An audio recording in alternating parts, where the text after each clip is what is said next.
Hi guys, and welcome to today's episode of the vlog series. Today we're going to talk to you about the do's and don'ts of the CESR process.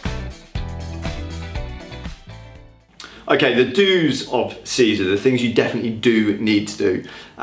First of all, it's a very detailed process. So the very first thing you should do is take a look at the curriculums that are set out for each individual specialism. They're set out by the Royal Colleges and they go into great length of exactly what needs to be considered for your CESR application.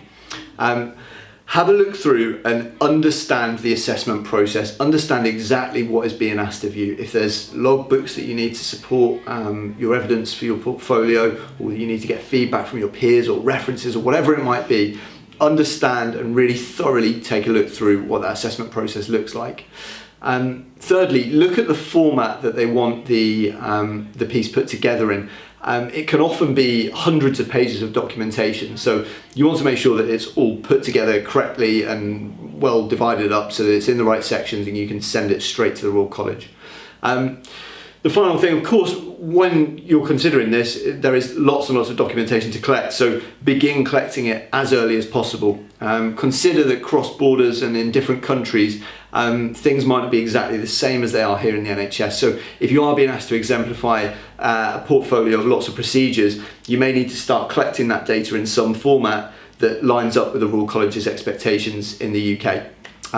Once you've made your submission, the final thing to do is to make sure that you take on board the points that the GMC and the Royal Colleges make to you and then act upon them. So they will give you feedback, they will tell you what's missing, you need to act appropriate on that to make sure that your portfolio is up to scratch.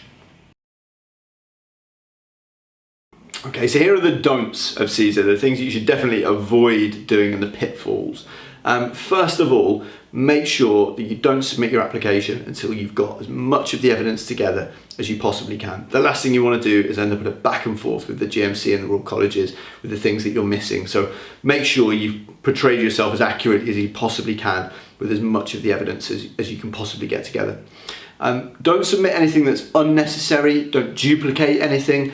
You might think that it's the best thing in the world, but if it isn't part of the prescribed list of things that the GMC require, then it will be irrelevant and it's just going to make your case take longer. So make sure to avoid that.